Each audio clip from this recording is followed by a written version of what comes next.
a todos, mi nombre es Martín Pitón y lo que empieza ahora es un nuevo episodio de Micromundos, un podcast de actualidad.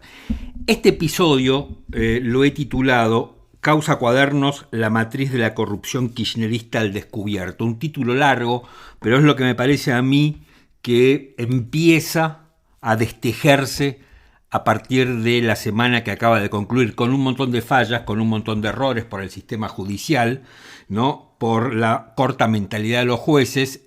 Todo esto te lo vamos a ir contando a lo largo de este episodio, pero sin lugar a dudas el inicio del juicio de la causa Cuadernos me parece a mí, más allá de todas las fallas que hay, a mí me parece un tema o el tema más importante que ha ocurrido la semana pasada. No fue Milei, no fue el bailecito bastante desopilante del presidente imitándolo a Donald Trump. No fue todo eso, fue el inicio de la causa Cuadernos y creo yo puede ser que como sociedad empecemos a ver cómo se corre el telón en una matriz de corrupción que ha sido el kirchnerismo, ¿no? Un importante lado del kirchnerismo se explica por la corrupción. Todo esto a lo largo de este episodio vamos a hablar de varias cosas, de varios temas, no solamente de la causa Cuadernos, pero a mí me parece que la causa Cuadernos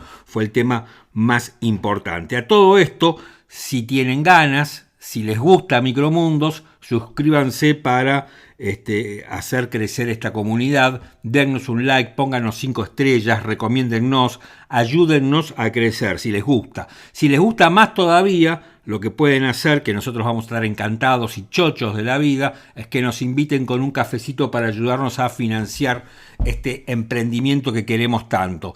En la casilla de la descripción de este episodio encuentran un link que los lleva directamente al sitio de Cafecitos y ahí nos compran 1, 2, 3, 4, la cantidad que quieren. Por ahora no están aumentando, pero estamos en el país de Milei, así que en cualquier momento le metemos un aumento como a las tarifas. Pero por ahora no estamos aplicando la motosierra. Así que bueno, todo esto les quería contar y arrancamos así. Hay numerosos relatos, incluso de los pilotos, de que los aviones, digamos, se cargaba el equipaje, pero los bolsos de Muñoz iban arriba en la cabina y Muñoz iba, por ejemplo, en el fondo, sentado, digamos, alrededor de todos los bolsos con las piernas arriba, digamos.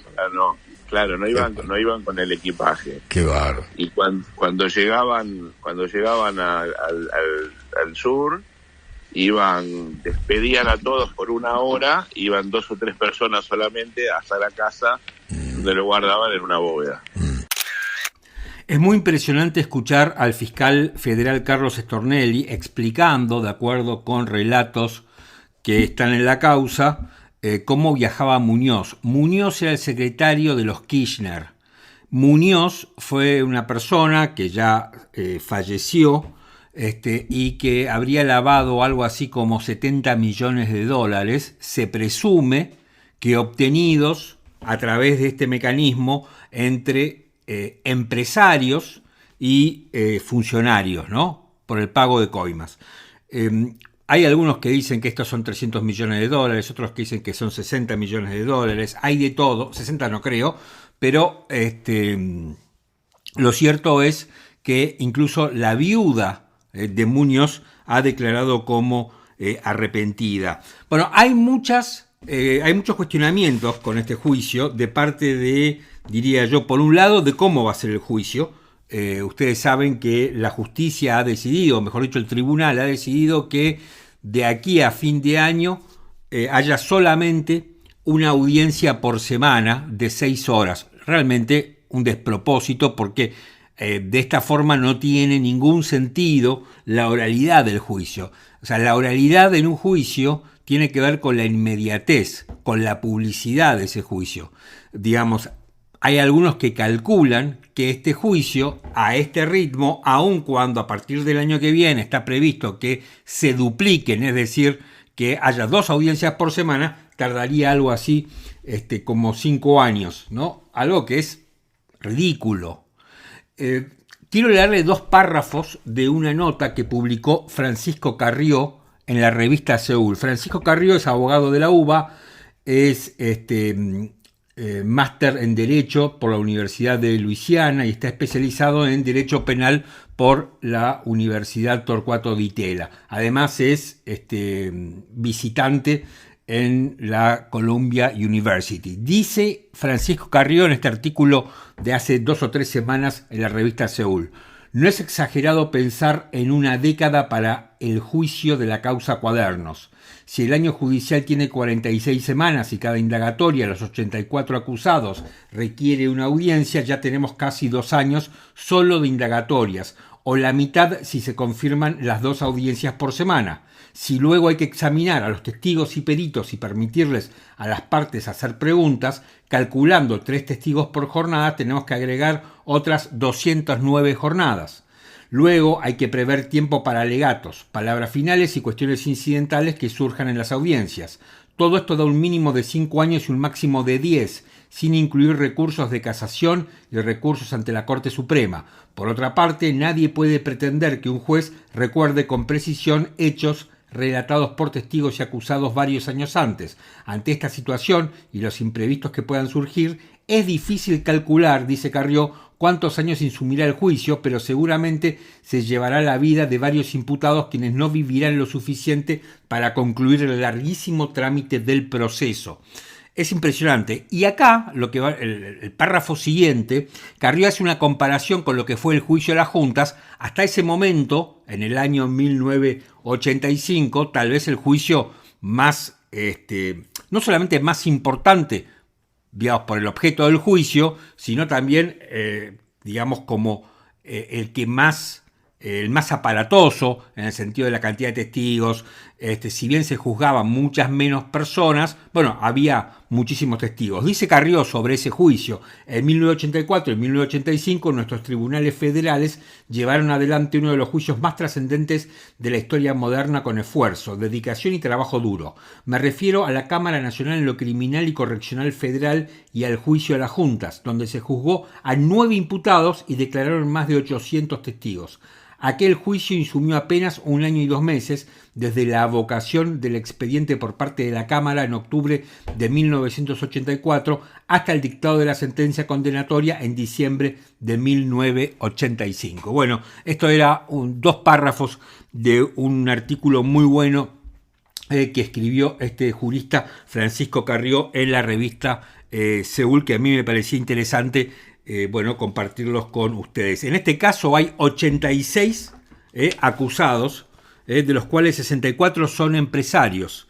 Hay 440 testigos. Es muy impresionante ver empresarios en el banquillo de los acusados han intentado de todas maneras eludir este juicio, porque siempre uno que se habla de casos de corrupción ve solamente lo que hacen los funcionarios, pero en este caso estamos viendo a las 2 partes. Estamos viendo a los empresarios que ponen la plata y a los funcionarios que presuntamente se enriquecieron con esa plata. Detrás de todo este juicio, reitero, está un señor que se llamaba Daniel Muñoz, que lavó $70 millones y que había entrado a la función pública prácticamente sin nada. Y hay otro ex secretario de los Kirchner, que fue asesinado en el sur y que dejó un patrimonio de $15 millones. Escuchemos un poco más del fiscal Carlos Stornelli en una entrevista que le hacía Eduardo Feynman. O sea, en el departamento de Juncal, donde era el departamento del matrimonio Kirchner, ¿no? De Néstor y Cristina. En ese momento no vivían ahí. No, estaban en la Quinta Olivos, me imagino. Estaban en la Quinta Olivos, no vivían ahí, y el que recibía era uno de los puntos de recepción de las recaudaciones.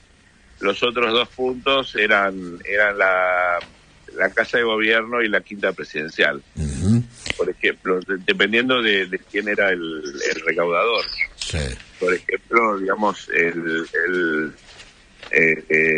hay relatos acerca de que matrimonio presidencial hasta no subía el helicóptero hasta que no llegaban uno o dos de los imputados que directamente llegaban ahí.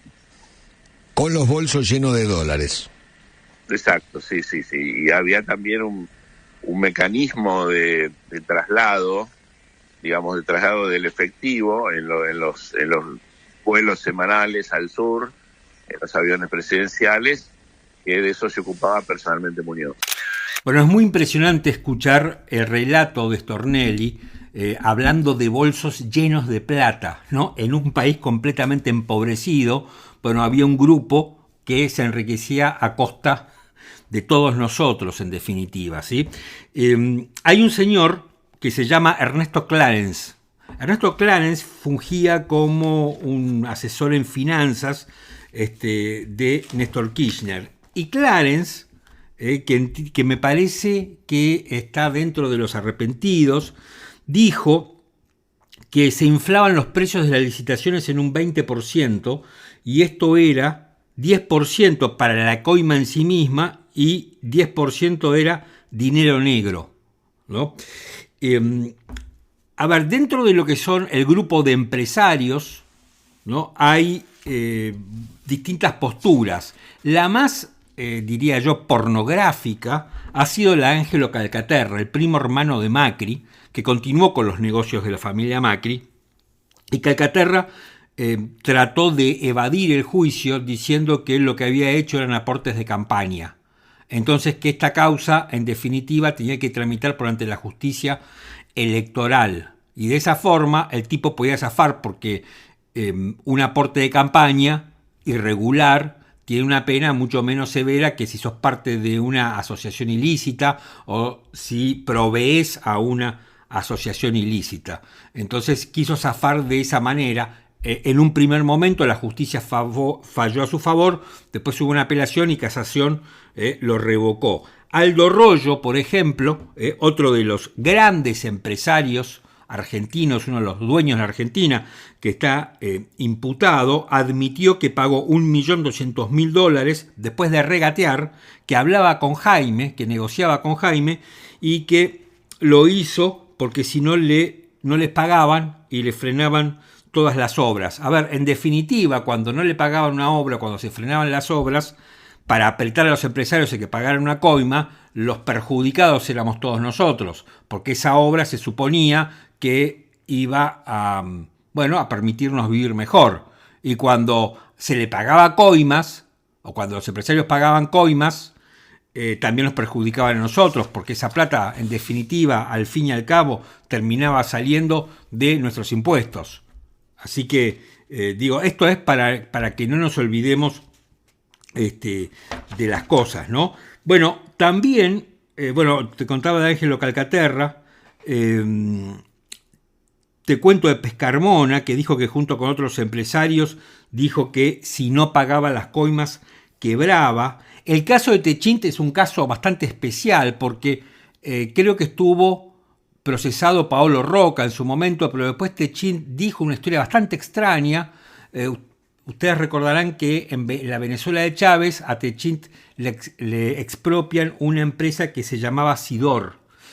Y entonces Techint dijo que había tenido que pagar una coima de $1 millón porque tenía que rescatar a los ejecutivos de la empresa Sidor que habían quedado aparentemente en una suerte de secuestro por parte del gobierno venezolano. Bueno, la justicia le dio la razón a Roca, le dio la razón a Techint, y creo que otro funcionario que se llama Betnaza finalmente fueron separados del juicio. Carlos Enrique Meyer era el presidente de la Cámara Argentina de la Construcción, un señor muy oscuro, un señor muy opaco, porque la Cámara Argentina de la Construcción manejaba las licitaciones, según dicen. La Cámara Argentina de la Construcción está involucrada en varios escándalos y en varios juicios. Y hay un señor que se llama Ferreira, que es o era el dueño de Electroingeniería, que ese fue el único que dijo: niego absolutamente todo, no me arrepiento, pongo acá el pecho y sigo para adelante. Bueno, escuchamos 2 cortes de Carlos Stornelli. Vamos a escuchar ahora a Juan Martín Mena. Juan Martín Mena fue ministro de Justicia de la Nación y hoy es ministro de Justicia de la provincia de Buenos Aires, integra el gabinete del gobernador Axel Kicillof. Porque a partir, de tema cuadernos ha habido muchísimas críticas, ¿no? Por parte del kirchnerismo, por supuesto, diciendo, bueno, esto se trata, ¿no?, de un caso más de loafer. Juan Martín Mena decía esto. Los famosos cuadernos que primero fueron fotocopias, que 1 año y 8 meses después aparecieron, se los entregaron al periodista del diario La Nación caminando por Núñez. Se acaba de hacer una pericia que terminó hace 2 meses, una pericia oficial, hecha por este tribunal que empezó el juicio hoy. Hay más de 1.500 enmiendas y sobrescritos en los cuadernos. Son 8 cuadernos. De los 8 aparecieron 6 originales. Bien, hay 2 que no. Justamente los 2 que no aparecieron son donde aparece la novela de los empresarios llevando y trayendo plata. Esos 2 cuadernos no están. ¿Y qué dice el peritaje oficial? Por unanimidad, todos de acuerdo, que hay un cambio en la velocidad de la escritura de esos 2 cuadernos. Esos cambios son propios de cuando uno escribe pensando es una cosa y cuando uno le dictan es otra. Y en esas hay 5 puños distintos al del Centeno. ¿Y quién dictó esta novela? Entonces, yo no voy a avalarte jamás que acá estás haciendo justicia. Estás haciendo cualquier cosa menos justicia. Dice Juan Martín Mena que acá no se está haciendo justicia y da algunos argumentos para poner en tela de juicio, que son argumentos viejos del kirchnerismo, no son novedosos, pero en términos generales son los mismos argumentos que hemos escuchado. Además, a esto habría que sumarle que también el kirchnerismo ha dicho que se trataba de fotocopias.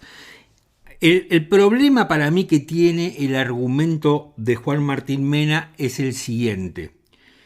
Si esta fuera la única prueba mediante la cual se sostiene el juicio, bueno, uno podría intentar declararlo nulo, porque sería, supongamos que fuera una prueba nula. El problema que tiene el argumento del ministro Mena es que, a lo que él califica como novela, yo creo que no es tal, es cierto que hay muchas cuestiones que son, o que generan muchas dudas, ¿no?, sobre si hubo un dictado, por qué hay tantas grafías distintas, por qué intervinieron tantas personas. Todo eso, bueno, genera dudas y tal vez o no debería ser investigado. Ahora, el problema, la inconsistencia del argumento de Mena es que hay empresarios que admitieron que pagaron coimas. Hay arrepentidos. Es verdad que también sobre el tema de los arrepentidos se ha puesto un manto de duda porque había muchos que acusaban a Bonadío, el primer juez de la causa, ya fallecido, y el fiscal Stornelli, que fungía de fiscal de la instrucción, que apretaban a los empresarios para que se arrepintieran, porque si no terminan en cana. Obviamente un empresario frente a un fiscal federal, y la verdad es que tiene mucho más poder de apriete el fiscal federal. Esto no se ha comprobado hasta donde tengo entendido. Además, en los cuadernos, por ejemplo, se ha detectado que cuando Centeno decía que se trasladaban a la quinta presidencial de Olivos, iban, digamos, después con las constataciones de las entradas y salidas de la quinta de Olivos, bueno, se comprobaba que eso había ocurrido. Entonces, ¿qué pasa acá? Los cuadernos no son la prueba principal del juicio, sino que son una prueba más. Es cierto que como consecuencia de los cuadernos se dispara todo el resto, pero son una prueba más.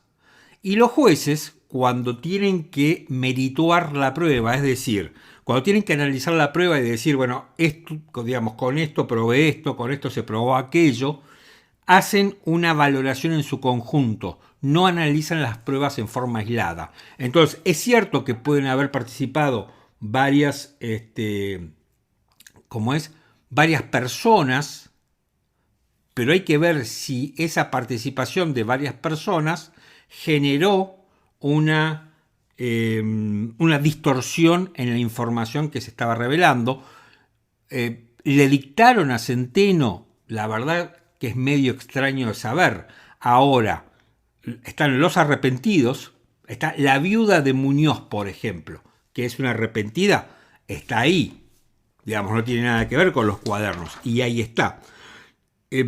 Con lo cual a mí me parece que empieza a quedar al descubierto lo que ha sido la trama de corrupción más tenebrosa, más importante de la Argentina. Me estoy extendiendo un poco con el tema de la causa Cuadernos, lo sé, pero me parece un tema tan trascendente, que bien valía la pena extenderse un poco más. Cristina Fernández de Kirchner, el día que empieza el juicio, desde su prisión domiciliaria, dijo que ese día comenzaba otro show judicial en Comodoro Pi. Y dijo, hoy comienza otro show judicial en Comodoro Pi. Parece que no les bastó con meterme presa y proscribirme de por vida en la causa vialidad. Necesitan mantener viva la opereta judicial para seguir presionando y sobre todo distraer la atención.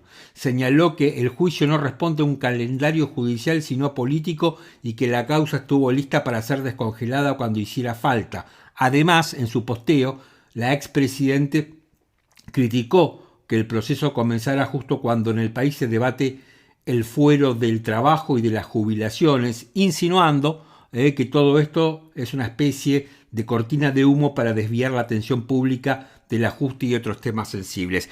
Este argumento lo usan todos, ¿no? Que se está usando esto para distraer. Hasta el gobierno utiliza argumentos parecidos muchas veces. Yo quisiera decirle a la expresidente, con el mayor de los respetos, que aun cuando,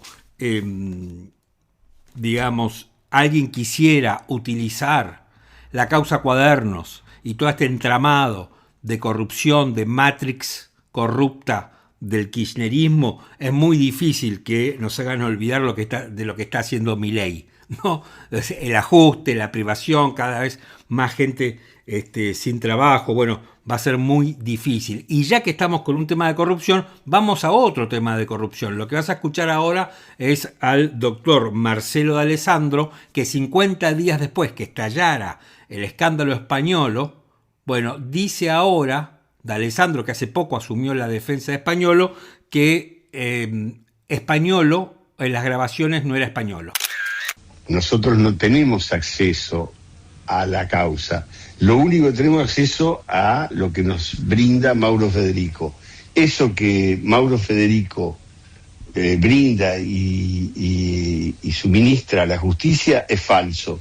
Es falso, el diálogo no existió, la voz no es, fue modificado, fue adulterado.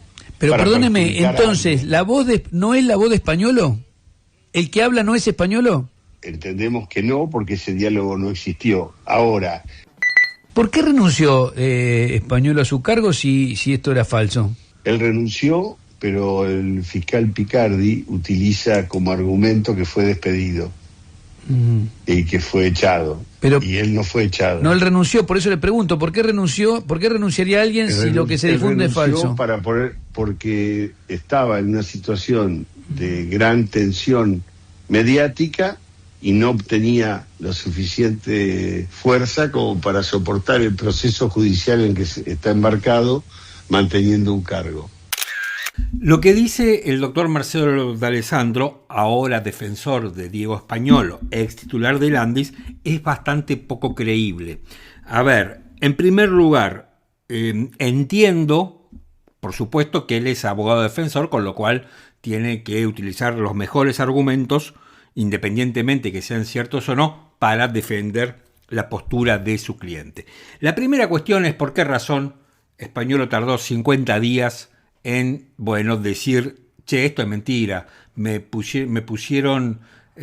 cambiaron la voz, la hicieron con inteligencia artificial. Jamás dijo eso. En todo caso, esto se va a poder comprobar a través de una pericia, si es cierto o no es cierto. Después hay otra cuestión, ¿no? Que dice, Españolo renunció y en realidad el fiscal Picardi dice que lo echaron.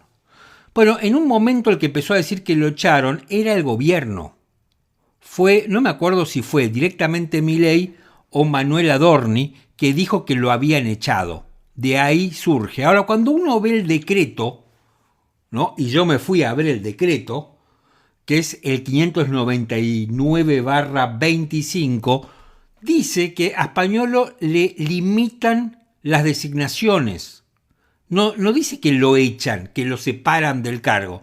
Dicen que como él era funcionario y los funcionarios están obligados a hacer una denuncia, a formalizar una denuncia toda vez que toman conocimiento de una irregularidad y él no lo hizo, bueno, por esa razón, dice el decreto, concretamente, limítase la designación del doctor Diego Orlando Españolo en el cargo de director ejecutivo de la Agencia Nacional de Discapacidad, organismo descentralizado, actuante en el ámbito del Ministerio de Salud, y el artículo 2 es exactamente igual, limita la designación del doctor Daniel María Garbellini, que era alguien que venía del PRO, también por las mismas razones. Es muy raro, con lo cual ahí D'Alessandro lo que dice es que después Españolo renuncia, presenta su renuncia. El gobierno había dicho que lo habían echado. Para mí, digamos, esto en definitiva termina siendo un detalle. ¿Qué es lo importante? Bueno, lo importante es desentrañar si lo que está diciendo Españolo ahora, vía su abogado defensor, el doctor D'Alessandro, es cierto o no. Si esas grabaciones que se hicieron públicas fueron hechas con inteligencia artificial, porque lo que escuchábamos en el audio, en el reportaje que le hacía Reinaldo Sietecase, es que ese no es Españolo hablando, que la voz sería una imitación, pero no es el propio Españolo hablando. Así que, bueno, este tema que me parece que ha quedado un poco relegado de los medios, pero me parece que todavía promete seguir generando escándalos. Cambio totalmente, ¿no?, el ángulo de la información, como se decía antes, y me voy a meter un poco con la economía y con lo que está pasando con este gobierno. Esta semana hubo una declaración clave de un señor que se llama Juan Martín de la Serna. ¿Quién es Juan Martín de la Serna? Probablemente no te suene, porque en esa compañía, Mercado Libre, hay otra persona que ocupa el cargo estelar de fundador y de polemista, especialmente en Twitter, que se llama Marcos Galperín. Pero Juan Martín de la Serna es el CEO de Mercado Libre en la Argentina. Y escuchá lo que dijo. Lo que nos parece importante es que diferenciar, digamos, ¿no? Generalmente estas empresas asiáticas venden productos de baja calidad, hay algunas que venden algo de ropa donde Mercado Libre no es demasiado fuerte, pero también creo que es importante que los países regulen de alguna manera, porque el 90% del volumen de Mercado Libre en cualquiera de los países lo hacen comercios, pymes o vendedores locales. Uh-huh. Cuando uno abre indiscriminadamente a que un asiático o un chino te mande un producto por barco que tarda 25 días, el día que llegó andás a ver cómo lo podés devolver, que el día que lo compraste no tenés la capacidad de financiarlo y demás, en realidad estás dando trabajo a las empresas chinas, no a los argentinos. Incluso después es muy difícil cobrarles impuestos, cosa que obviamente ocurre dentro de las plataformas de Mercado Libre. Creo que es importante tener un buen marco regulatorio que sea igual para todos los que compitan, digamos, ¿no? Y ahí las regulaciones son sumamente importantes, tanto en el negocio financiero como en el negocio del comercio, sobre todo porque muchas veces quienes regulan esto no terminan de entender muy bien cómo funcionan o otras veces responden a algunos intereses y al lobby de compañías o industrias más tradicionales, digamos.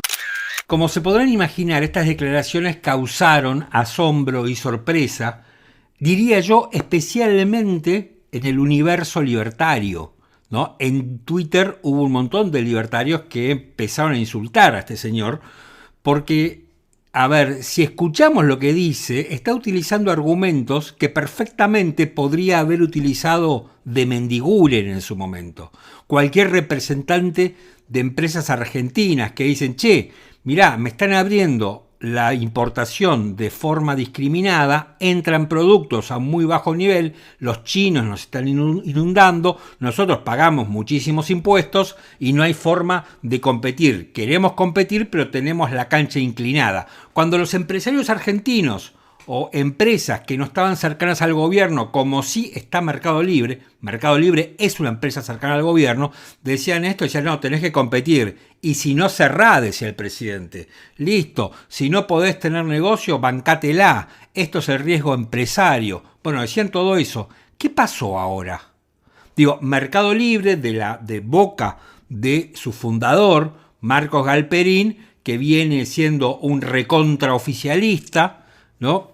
Casi que decía esto, y ahora es su empresa, ahora es el CEO de Mercado Libre de la Argentina que está diciendo, che, no podemos competir contra los chinos, tenemos la cancha inclinada. En definitiva es eso. Y fíjense qué interesante también lo que dice, otro de los argumentos utilizados por aquellos que los libertarios llaman empresarios, ¿no? Dice, bueno, en definitiva, cuando le permitimos a las empresas chinas que desembarquen sus productos de manera indiscriminada, le estamos dando trabajo y mano de obra a los chinos, no a los argentinos, ¿no? Yo recuerdo que hace poco había, creo que fue una estadística del INDEC que daba cuenta que solamente se está utilizando la capacidad fabril de la Argentina en un 62%, el mismo nivel que se utilizaba en épocas de la pandemia, cuando estábamos todos encerrados.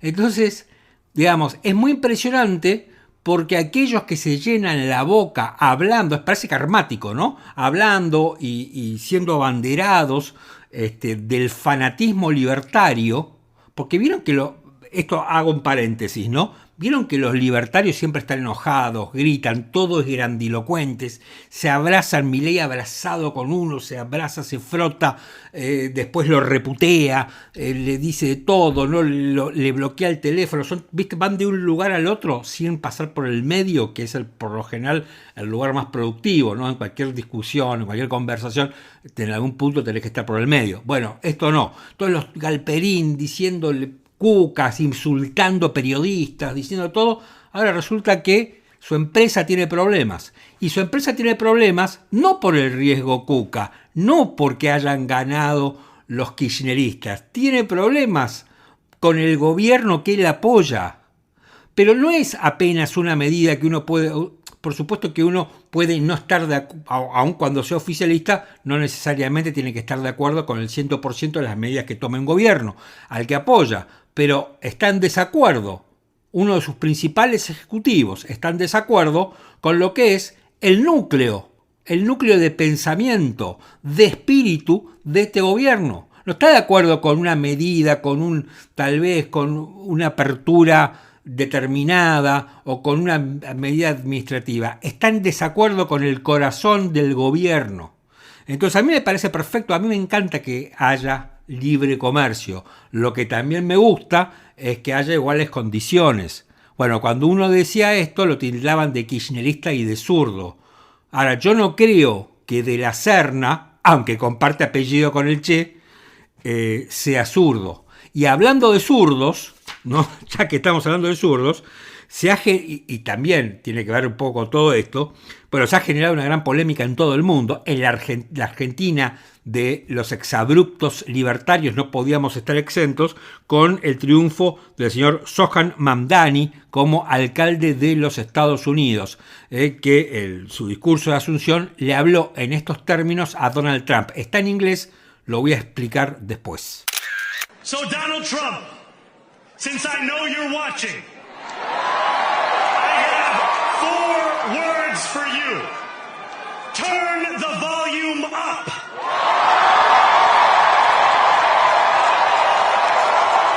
We will hold bad landlords to account because the Donald Trumps of our city have grown far too comfortable taking advantage of their tenants.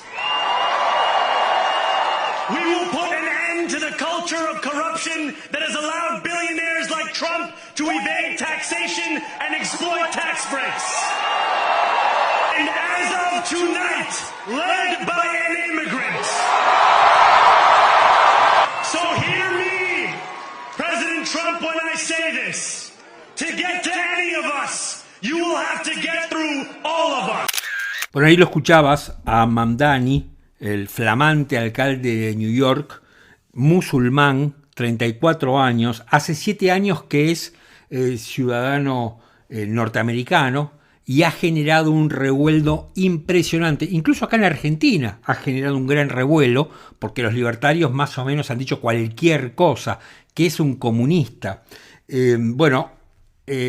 A ver, le decía a Trump que suba el volumen, que él sabe que estaba escuchando, que el presidente norteamericano estaba escuchando, y le dijo que le van a exigir a los propietarios que den cuentas, a los propietarios de las casas, de los departamentos, las viviendas que alquilan, porque Donald Trump es de nuestra ciudad, dijo, y se han acomodado demasiado aprovechándose de sus inquilinos. El tipo viene, digamos, a mover todo el avispero, aparentemente, según lo que dice. Dice, pondremos fin a la cultura de la corrupción que ha permitido a multimillonarios como Trump evadir impuestos y explotar las exenciones fiscales. Y a partir de esta noche, es la noche de la victoria, está liderado por un inmigrante. Es como le dice, te la doy en la pera, soy un inmigrante y acá está. Estoy liderando la ciudad más importante del mundo, la ciudad más capitalista del mundo, la capital del dinero, está siendo gobernada a partir de la semana pasada por un inmigrante de 34 años que es musulmán, que para muchos esto es una muy mala palabra, ¿no? A ver, yo creo que aquí el problema que tienen muchos, a pesar que creen que el problema es, o sea, para aquellos que detestan la inmigración, que no se bancan la diversidad, como está pasando en la Argentina y como está pasando en algunos lugares del mundo, básicamente en los Estados Unidos o básicamente en algunos lugares de Europa, el problema para ellos, para esta gente, que en realidad es gente muy temerosa, la derecha argentina o la ultraderecha argentina, es gente con miedo, es el principal peligro, ¿saben cuál es? Yo me di cuenta esta semana, a raíz de la cuestión de Mamdani. No es la inmigración ilegal como se hace creer, ¿no? Entonces vemos un montón de videos que van a buscar a los inmigrantes ilegales, los sacan, los separan de sus hijos, bueno, todas historias horribles, pero que en definitiva los tipos están quebrando la ley porque entraron de manera ilegal a un país que tiene sus propias reglas. El problema para Europa y el problema para los Estados Unidos son los inmigrantes legales, porque esos son los que te cambian verdaderamente la fisonomía de un país. Esos son los que verdaderamente introducen los cambios, porque Mamdani nunca podría haber sido intendente o alcalde de la ciudad de New York si no fuera norteamericano. O sea, Mamdani es norteamericano y por eso puede modificar New York, por eso puede meterse en el Partido Demócrata, ser candidato y ganar una elección. Este es el problema. Esto es lo mismo que pasa en Inglaterra, por ejemplo, donde los musulmanes han cobrado muchísima fuerza. Entonces, esos señores musulmanes que uno los ve digamos, en un contexto que si no sabe qué es Inglaterra, uno pensaría que es un país de Medio Oriente, bueno, son ingleses, son tan ingleses como Kate, por ejemplo. Entonces el problema para toda esta gente temerosa de la inmigración, de la diversidad y todo esto, son los inmigrantes legales. Yo me di cuenta de esto esta semana a raíz de ver todo el miedo en las redes sociales que se generaba a raíz de este tipo, ¿no? Que este tipo dice, soy un socialista dentro del Partido Demócrata. El Partido Demócrata tiene como un ala un poco más de izquierda. Y el tipo se dice, mira, soy un socialista, soy inmigrante, quiero hacer esto. Y la gente lo votó. La otra cuestión me parece a mí que hay que analizar sobre cómo es que llega una persona así, digamos, ¿por qué se vota algo tan disruptivo? Porque New York siempre fue demócrata. Los medios en New York son demócratas, la gente en New York es demócrata. Entonces, pero ¿por qué se genera un voto tan disruptivo? Me parece que eso también habría que preguntárselo. Incluso a aquellos que le tienen miedo. La derecha debería preguntarse eso. Evidentemente, lo que está presentando la derecha como algo espectacular, bueno, evidentemente no lo es para mucha gente. O sea, no está funcionando. O sea, el hecho de que los ricos sean cada vez más ricos, en detrimento de gente que es cada vez más pobre, no está funcionando. Digamos, en algún lugar se quebró el sistema. Y paradójicamente, Mamdani termina ganando por algo muy parecido a lo que gana Trump y por algo muy parecido a lo que gana Milei. Y es que lo de antes no funcionaba. O sea, lo de antes, la casta, Milei ya no habla mucho de la casta, pero lo de antes no estaba funcionando. Yo me acuerdo cuando Trump en su primera presidencia decía que él iba a drenar el pantano que era Washington. Algo muy parecido al argumento de la casta que usaba Milei. Bueno, Mamdani en definitiva, uno por derecha y otro por izquierda, termina haciendo lo mismo. Entonces lo que hay que preguntarse es qué no estaba funcionando del orden anterior. Eso me parece que es lo más importante. Y para cerrar, Mamdani le preguntan, una periodista de la Deutsche Welle, le pregunta sobre Nicolás Maduro, diciendo que como él es socialista, muchos creen que va a apoyar a Nicolás Maduro. Y Mamdani dice sobre Maduro, ¿no?, lo que Jorge Tayana no se animó a decir. Muchos dicen, socialista, entonces va a ser como Nicolás Maduro. ¿Es usted como un Nicolás Maduro? No. Nicolás Maduro is a dictator. Nicolás Maduro is someone who has repressed the freedom of the press, jailed political dissidents. This is someone for whom it is an experience of a dictatorship for Venezuelans. And what I want to make very clear is that our vision is entirely distinct from that politics. It is one that is about dignity, not the theft of freedom from so many.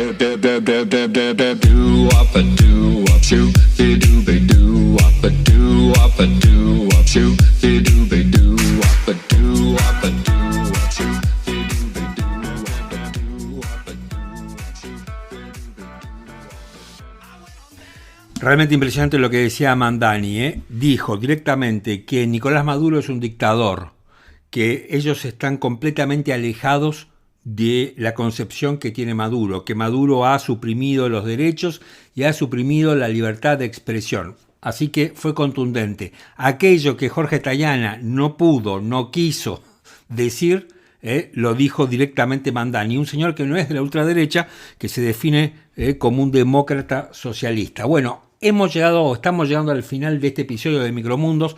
No se olviden de suscribirse, de tocar la campanita, de hacer todas las cosas que hay que hacer para hacernos crecer. También estamos en YouTube, el canal de Micromundos en YouTube, también se pueden suscribir ahí para no perderse nada. Siempre ponemos todos los episodios, también los subimos a YouTube, pero también estamos en Spotify y estamos en Apple Podcast. Así que en cualquier lugar no tienen excusas, No tienen excusas para suscribirse, no tienen excusas para ponernos 5 estrellas y recomendarnos y hablar muy bien de nosotros, siempre a nuestras espaldas. Una recomendación tengo, que es una serie que creo que va por el 6º, 7º episodio, que se llama Alaska, la última frontera, y que la pueden encontrar en la plataforma de Apple Plus. Así que les cuento que es una buena serie, pochoclera, para pasar el rato, que está muy bien. Es un thriller policial y con, diría yo, una importante dosis de conspiración política, que está ambientado en Alaska, justamente a donde va a caer cerca de un pueblo muy pequeño un avión llevando presos. Dentro de ese avión que lleva presos hay un preso, como corresponde, muy especial. Y cae en un pueblito donde hay un sheriff, por supuesto, que tiene su familia, que está muy bien, que se llama ese sheriff Frank Remick y está interpretado por Jason Clarke. Lo habrás visto en algunas películas, siempre como un segundón. Esta vez tiene un papel protagónico y él es el que se enfrenta a la situación crítica del siniestro del avión que está transportando a presos muy peligrosos, entre ellos un preso terriblemente especial, ¿no? Llega, por supuesto, como corresponde, un agente de la CIA reclamando por ese preso, y ahí empieza todo. A lo largo de varios capítulos se va a ir desarrollando la trama de Alaska, la última frontera. Se las recomiendo, a mí me gusta bastante, me entretiene, es algo para entretenerse. La encuentran en Apple Podcast, por supuesto. En Apple Podcast, no. En Apple Podcast nos encuentran en nosotros. Encuentran en Apple Plus, encuentran esta serie. Yo no es que es una gran serie, pero sí la pueden pasar bien un rato. Bien, hasta acá he llegado con este episodio de Micromundos. Espero que les haya gustado. Mi nombre es Martín Pitón y nos reencontramos en cualquier momento. Chau y gracias.